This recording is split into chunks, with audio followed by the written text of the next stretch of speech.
Halo, Assalamualaikum warahmatullahi wabarakatuh. Gimana kabarnya semua hari ini?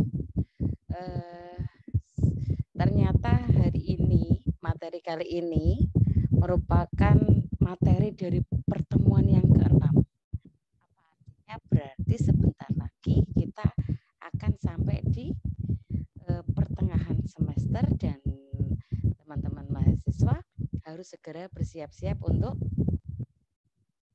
mengikuti ujian tengah semester atau UTS.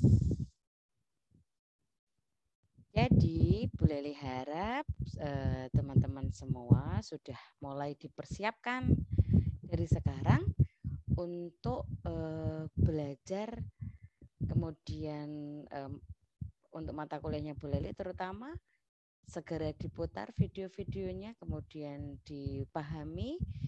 Kemudian jika menemukan hal-hal yang belum dipahami bisa ditanyakan langsung ke Bu Leli. Oke? Oke, Bu Leli akan mulai materi yang ke-6 dari mata kuliah Ekologi Pertanian. Di mana di materi ke-6 ini kita akan membahas tentang faktor cahaya dalam agroekosistem. Cahaya dalam ekosistem pertanian itu perannya apa sih? Itu yang akan kita bahas hari ini. Sebelum ke sana, mari kita lihat dulu apa itu cahaya. Cahaya itu apa sih? Cahaya itu ketika ada gebetan kita, terus kita ketemu, terus tiba-tiba ada efek cahaya di sekitarnya, teling-teling-teling, itu namanya cahaya. Wah, ya nggak gitu-gitu amat kali ya kan. Jadi cahaya itu apa sih? Cahaya itu merupakan salah satu bentuk dari energi yang dapat ditangkap oleh indera penglihat kita.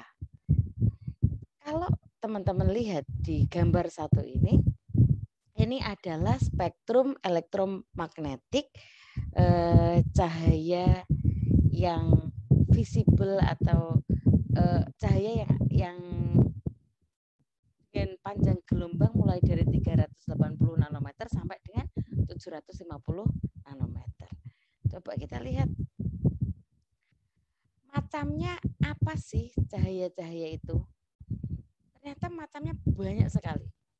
Ada yang namanya gamma rays, X-rays, kemudian UV atau ultraviolet, kemudian cahaya visible, infrared, microwave, serta radio wave. Ini adalah macam-macam dari gelombang elektromagnetik atau spektrum elektromagnetik. Nah, cahaya yang bisa ditangkap oleh indera kita ada di mana? Di sini, di visible light ini, yaitu di antara 380 nanometer sampai dengan 750 nanometer. Bagaimana dengan cahaya yang lain, misalnya gamma rays.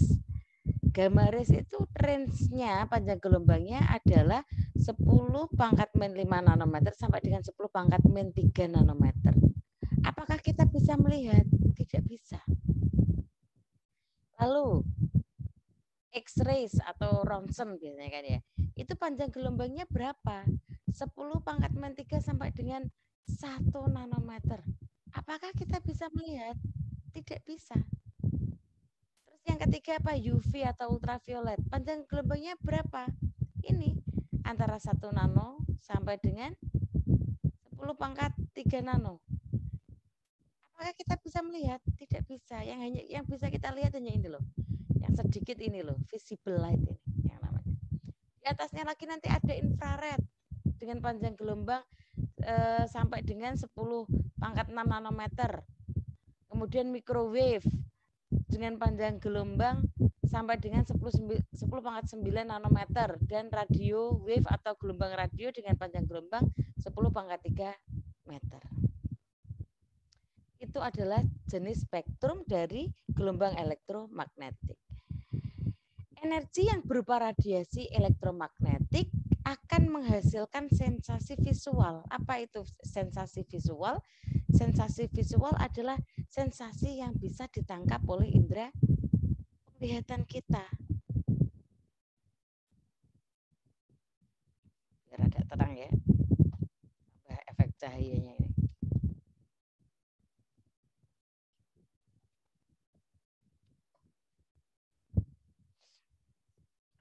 Nah, cahaya itu sendiri apa? Cahaya adalah bagian dari energi radiasi yang terlihat oleh mata. Gitu. Radiasi atau sumber energi utama bagi bumi adalah apa? Sinar matahari, dan cahaya merupakan salah satu faktor yang terpenting yang menentukan pertumbuhan tanaman dan perkembangan vegetasi. Kenapa cahaya menjadi faktor yang sangat penting bagi pertumbuhan tanaman dan perkembangan vegetasi? Karena jangan lupa peran tanaman atau tumbuhan dalam ekosistem kita adalah sebagai produsen. Kenapa disebut sebagai produsen? Karena mereka bersifat autotrof atau bisa menghasilkan makanan sendiri. Kenapa mereka bisa menghasilkan makanan sendiri? Karena mereka memiliki klorofil sehingga dapat melakukan fotosintesis.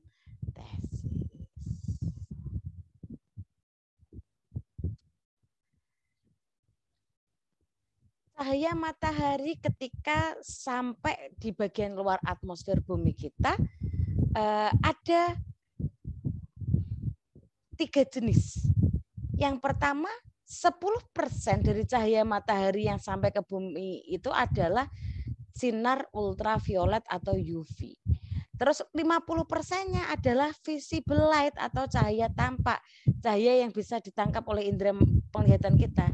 Dan yang 40% sisanya adalah sinar infrared. Oke. Apakah sinar ultraviolet dan infrared ini bisa kita lihat? Tidak bisa.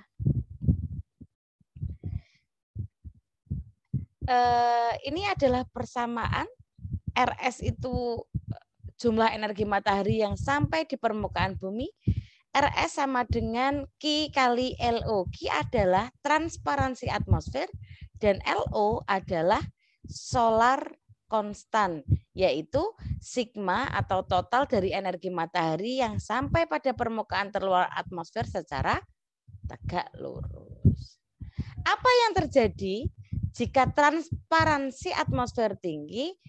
Maka jika transparansi atmosfer ini tinggi, semakin tinggi, maka itu menunjukkan bahwa atmosfernya dalam kondisi yang bersih. Jika atmosfernya bersih, maka jumlah energi yang diterima oleh bumi akan semakin tinggi. Namun, apabila di atmosfer banyak terkandung oleh uap air atau awan atau gas-gas polutan, gas rumah kaca seperti CO, NO2, SO2, CH4 atau partikulat-partikulat debu yang lain, maka akan menyebabkan transparansi atmosfer semakin rendah. Ketika transparansi atmosfer rendah, maka nilai RS atau nilai energi yang diterima oleh bumi akan semakin rendah. Apabila atmosfer cerah, yaitu jika kandungan awan dan gas-gas rumah kaca sedikit, maka tentu nilai Q-nya akan tinggi. Tapi kalau awannya banyak, gas polutannya banyak, debu atmosfernya banyak, pasti Q-nya akan rendah.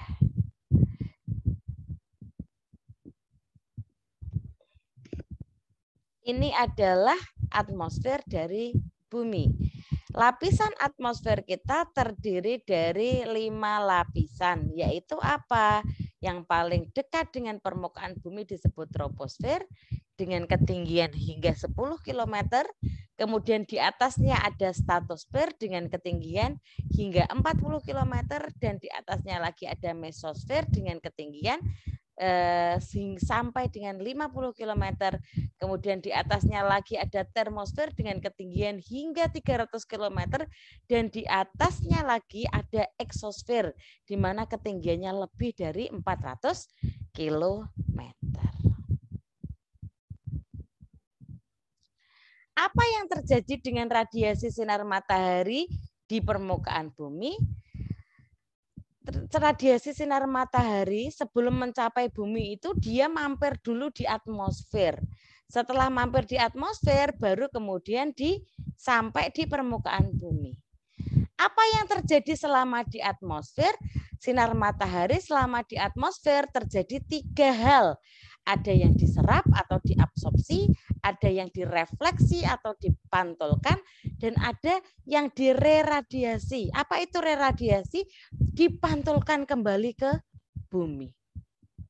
Seharusnya kan reflected, dia sinar matahari ini selain diserap akan dipantulkan ke atmosfer, direfleksikan, namun kadang-kadang juga dapat diradiasikan kembali, dipantulkan lagi ke bumi.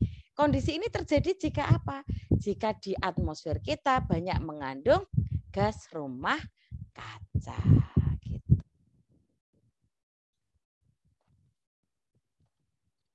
Kemudian setelah sampai di permukaan bumi, sinar matahari ini diapakan saja? Ternyata setelah sinar matahari ini melewati atmosfer dan mencapai ke bumi, sebagian sinar matahari juga ada yang direfleksikan, dipantulkan ke atmosfer, kemudian ada yang diserap oleh bumi itu sendiri, kemudian ada yang direradiasi, kemudian ada yang dikonveksikan itu diteruskan ke melalui angin atau udara. Kemudian ada yang dikonduksikan ya apa dipindahkan melalui perantara konduktor dan untuk evapotranspirasi dan juga untuk memicu terjadinya penguapan. Itu adalah cahaya matahari ketika sampai di bumi. Ingat ya, tadi di atmosfer mengalami 3 hal, diabsorpsi, direfleksi, dan diradiasi. Sedangkan di permukaan bumi, sinar matahari juga mengalami refleksi, kemudian mengalami absorpsi, reradiasi, konveksi, konduksi, dan juga untuk memicu terjadinya evapotranspirasi.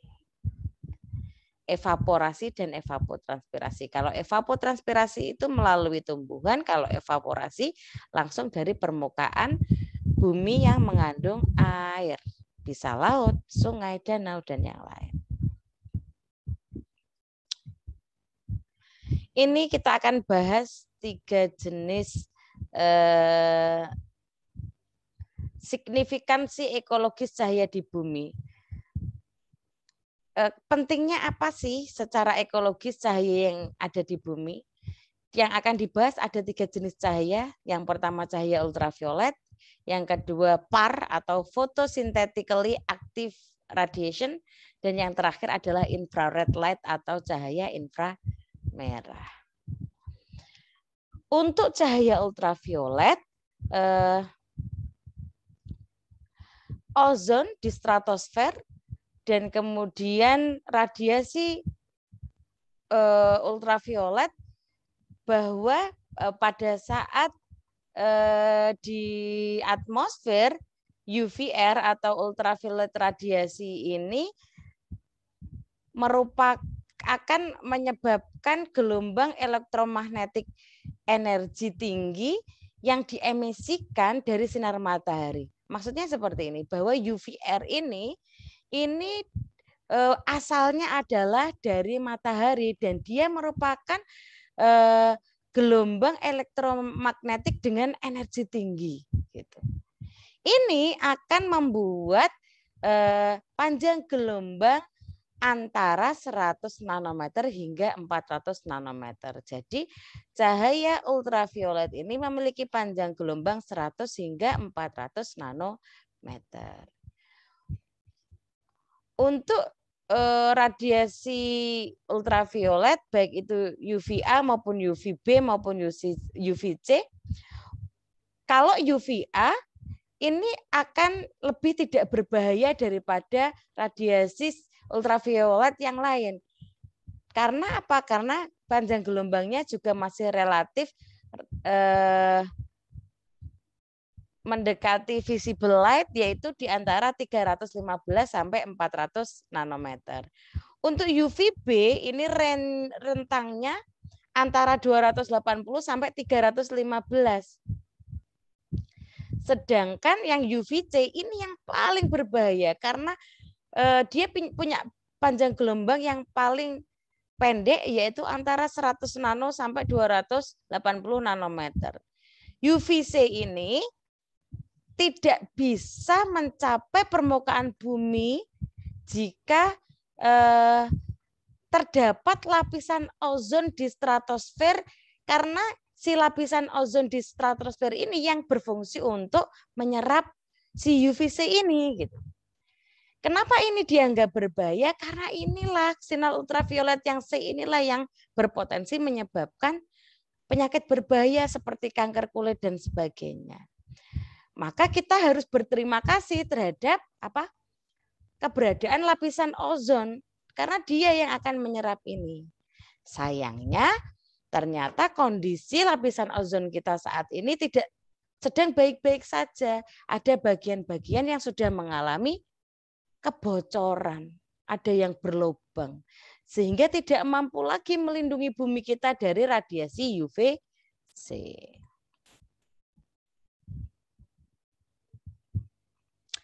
Ozon dan radiasi ultraviolet. Cahaya UV memiliki tingkat energi tinggi dan dapat merusak sel jaringan yang terpapar. Ini ya, ini kenapa Bu Leli sampaikan tadi UVC itu bisa berpotensi menyebabkan penyakit kanker. Ozon di atmosfer bagian atasnya akan menyerap kuat bagian ultraviolet dari spektrum elektromagnetik ini. Ini akan diserap.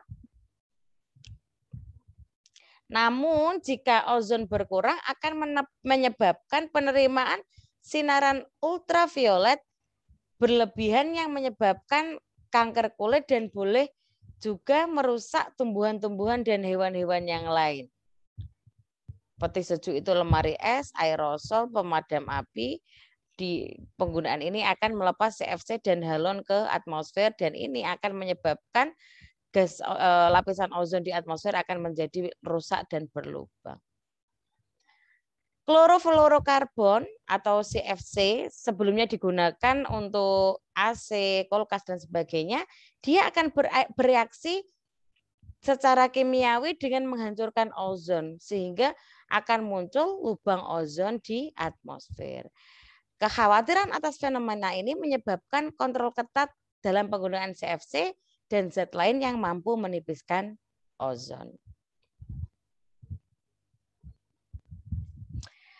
Jika terlalu banyak cahaya ultraviolet, maka akibatnya ini salah satunya adalah kanker kulit, kerusakan mata seperti katarak, kemudian rusaknya sistem kekebalan, kemudian berkurangnya fitoplankton, padahal fitoplankton perannya sangat besar di ekosistem perairan karena dia berfungsi sebagai produsen.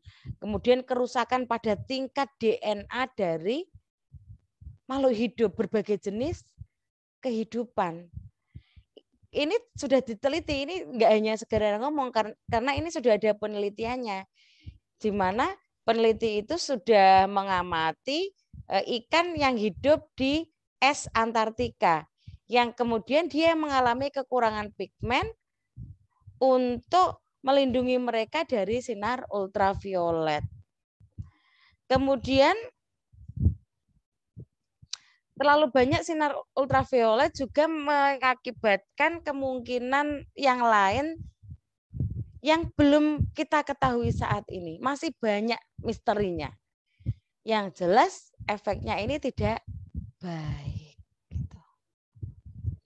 Bagaimana dengan tanaman tingkat tinggi? Eksperimen telah dilakukan untuk menentukan kenaikan sinar ultraviolet B.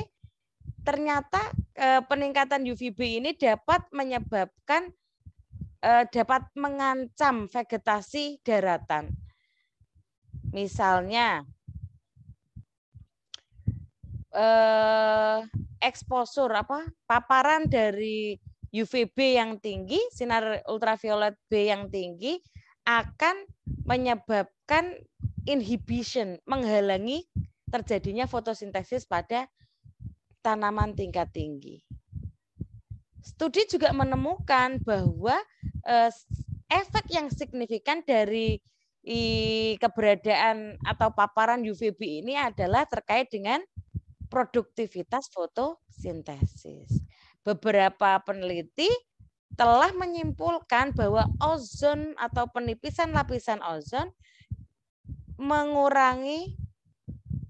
dapat meningkatkan UVB tidak secara langsung dia akan berpengaruh terhadap produktivitas fotosintesis dari tanaman atau vegetasi yang tumbuh secara alami. Jadi peneliti ini sudah meneliti bahwa ternyata penipisan lapisan ozon akan menyebabkan meningkatnya sinar UVB dan ini akan berpengaruh langsung terhadap produktivitas fotosintesis dari tanaman pangan yang sengaja ditanam oleh manusia untuk mencukupi kebutuhan pangan dan juga untuk vegetasi-vegetasi yang hidup secara alami. Dapatkah tanaman melindungi diri mereka untuk melawan peningkatan UVB? Ternyata karena Tuhan itu sudah menciptakan makhluknya dalam bentuk yang paling sempurna, kita makhluk hidup juga dibekali oleh Tuhan kemampuan untuk menyesuaikan diri yang disebut dengan kemampuan adaptasi. Jadi ada beberapa bentuk adaptasi yang dilakukan tanaman. Yang pertama, mereka punya pelindung UV. Yang kedua, hanya sedikit proporsi dari radiasi UVB yang dapat sampai ke jaringan daun di bagian dalam. Atau dengan kata lain, UVB ini tidak semuanya bisa menembus bagian atau jaringan dalam dari daun tanaman. Mereka punya shielding, punya pelindung. Kemudian ketika mereka sudah ke-expose atau terpapar oleh peningkatan jumlah UVB, maka dia akan beradaptasi dengan meningkatkan penyerapan dari pigmen, meningkatkan penyerapan ultraviolet, pigmen ultraviolet di jaringan mereka. Jika mereka terpapar, maka banyak spesies tanaman dapat meningkatkan jumlah pigmen yang mampu menyerap sinar UV di jaringan mereka. Terus ada juga bentuk adaptasi yang lain seperti dengan meningkatkan ketebalan daunnya. Untuk apa fungsinya? Biar sinar ultravioletnya tidak mampu menembus, karena nek tebel itu kan berarti yang di dalam ini bisa terlindungi. Tapi nek daunnya tipis kan sinar UV ini bisa langsung masuk ke dalam gitu. Makanya mereka beradaptasi dengan menebalkan daun. Tanaman juga memiliki mekanisme untuk memperbaiki, termasuk memperbaiki sistem perbaikan untuk memperbaiki kerusakan DNA-nya. Tuh, hebat kan? Yang kedua adalah photosynthetical activity radiation atau PAR, di mana di klorofil itu ada fotoreseptor yang mereka paling banyak menyerap cahaya dari ungu, biru, merah, orange. Dan klorofil dia tidak dapat menyerap cahaya yang berwarna hijau dengan baik. Akhirnya cahaya hijau ini akan dipantulkan kembali sehingga akan tertangkap oleh mata kita bahwa tanaman itu berwarna hijau. Padahal cahaya hijau itu yang dibuang karena mereka tidak bisa menyerap dengan baik cahaya yang berwarna hijau. Bisa difahami? Bagaimana respon tumbuhan terhadap cahaya? Berbagai zat atau pigmen pada tumbuhan memiliki spektrum serapan yang berbeda-beda. Misalnya klorofil pada tumbuhan dia akan lebih baik menyerap cahaya merah, jingga, ungu, tapi dia akan memantulkan warna hijau dan kuning. Bagaimana dengan air? Air dia sangat bagus dalam menyerap warna merah dan infrared sehingga menyebarkan warna ungu dan biru dan meninggalkan hijau di kedalaman. Itulah kenapa warna air laut itu warnanya biru karena ini. Karena air itu bisa menyerap warna merah dan infrared. Untuk kemudian dia juga bisa menyebarkan warna ungu dan biru dan meninggalkan hijau di kedalaman. Jadi yang tertangkap oleh manusia akhirnya adalah warna birunya itu loh. Kemudian ada juga cahaya infrared. Infrared itu memiliki panjang gelombang antara 800 sampai 3000 nanometer. Peran pentingnya adalah untuk mempengaruhi hormon yang terlibat dalam perkecambahan. Respon tanaman terhadap perubahan panjang hari dan terhadap perubahan panjang hari dan proses tanaman yang lain juga dipengaruhi oleh infrared, cahaya infrared atau IR. Karakteristik paparan cahaya terlihat dari segi kuantitas dan intensitas. Itu ada fotosintesis, untuk kualitas yaitu panjang gelombang hingga sampai warna. Ada fotomorfogenesis dan durasi disebut dengan fotoperiodisme. Untuk intensitas cahaya diartikan sebagai kandungan energi total dari semua cahaya dalam kisaran par yang mencapai permukaan daun. Satuan energinya kalori per sentimeter kubik, per sentimeter persegi, atau joule per sekon, atau lux atau watt per meter persegi. Untuk intensitas menyediakan energi untuk fotosintesis. Jadi ini yang dipakai untuk fotosintesis. Laju fotosintesis dipengaruhi oleh ketersediaan air, CO2 dan sinar matahari. Ini pengaruh intensitas cahaya terhadap sifat fisiologis tanaman. Dia akan mempengaruhi laju fotosintesis, laju transpirasi, pertumbuhan batang, perkecambahan benih, dan pembungaan.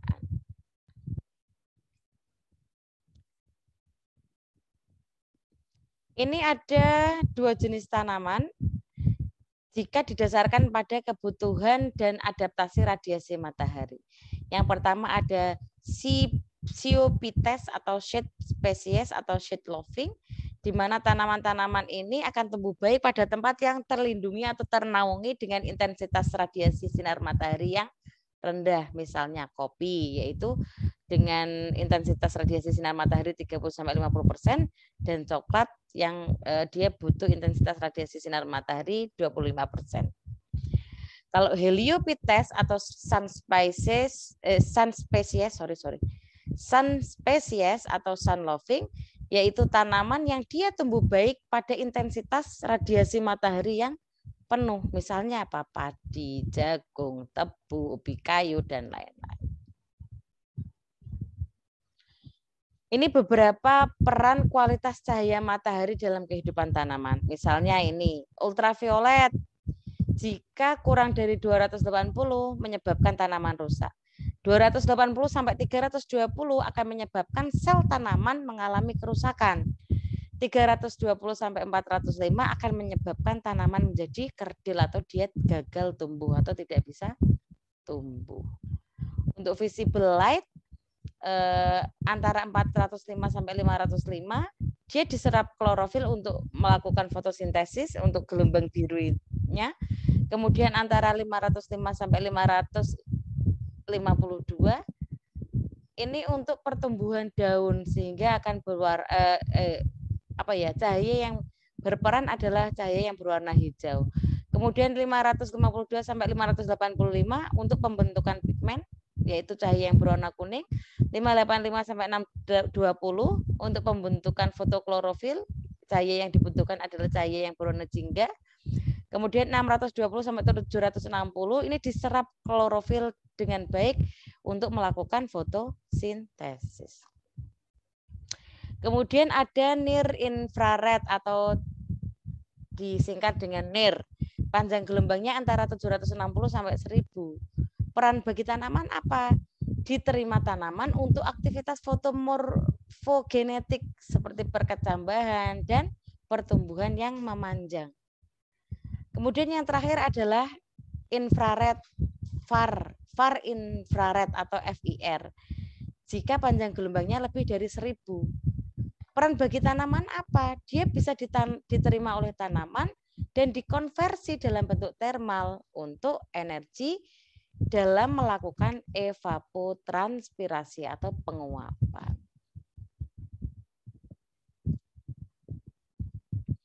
Presentase perkecambahan benih lettuce sebagai akibat pemberian radiasi dengan panjang gelombang yang silih berganti. Ketika diberikan radiasi sinar merah, maka daya perkecambahannya bagus 70%. Ketika dikasih dengan cahaya infrared, maka daya perkecambahannya turun menjadi 6%. Tapi jika dikombin merah, infrared, kemudian merah lagi, akan meningkatkan perkecambahan sampai 74%. Kalau kombinnya ditambah dari merah, infrared, maka kecambahannya kembali turun ke 6%. Tapi kalau ditambah lagi merah, infrared, dan merah selama 5 kali berturut-turut, maka daya perkecambahan akan naik kembali hingga 76%.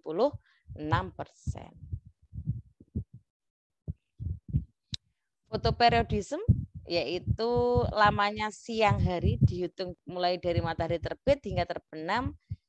Ternyata ini juga berpengaruh pada kehidupan tanaman. Dalam hal apa saja? Yang pertama adalah inisiasi bunga. Kapan si tanaman ini akan berbunga? Itu akan dipengaruhi oleh fotoperiodisme. Juga yang kedua adalah produksi. Yang ketiga, pembentukan umbi. Ini juga akan dipengaruhi oleh fotoperiodisme. Itu kenapa ketika tanaman-tanaman singkong yang berada di sekitar cahaya lampu, misalnya di sekitar pagar dari EMCL, umbinya itu tidak terbentuk karena ini terpengaruh fotoperiodisme ini. Dia sepanjang hari mendapatkan sinar sehingga dia tidak mampu membentuk umbi. Tapi gantinya apa? Daunnya panjang-panjang, gede-gede, kayak rimbun gitu daunnya. Cuma nggak ada umbinya.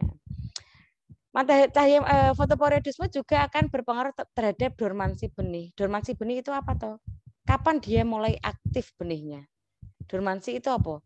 Dia dorman, dia istirahat gitu. Nanti kalau ada pemicu untuk aktif, dia akan mengalami aktif. Kemudian untuk pertumbuhan tanaman juga sangat berpengaruh. Misalnya untuk pembentukan anakan percabangan, tumbuh memanjang, dan sebagainya.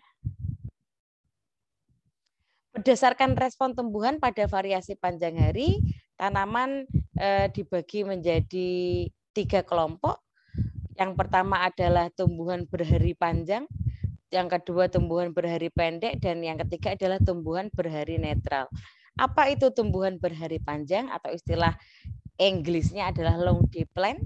Yaitu kelompok tumbuhan yang akan memasuki fase generatifnya, membentuk organ reproduktif hanya jika tumbuhan tersebut menerima penyinaran yang panjangnya lebih dari 14 jam. Contohnya apa? Spinasi, beberapa jenis radish, dan sawi. Ada juga tumbuhan hari pendek atau short day plant. Apa itu? Yaitu kelompok tumbuhan yang ketika dia memasuki fase generatif hanya jika menerima penyinaran yang kurang dari 10 jam. Misalnya apa? Labu siam, kecipir, bayam, dan sebagainya.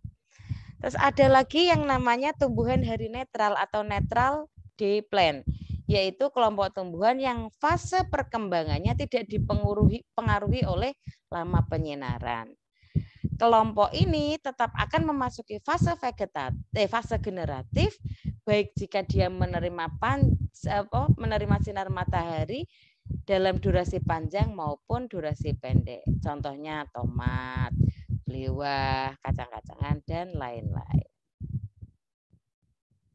Oke, sampai di sini dulu materi Bu Leli hari ini.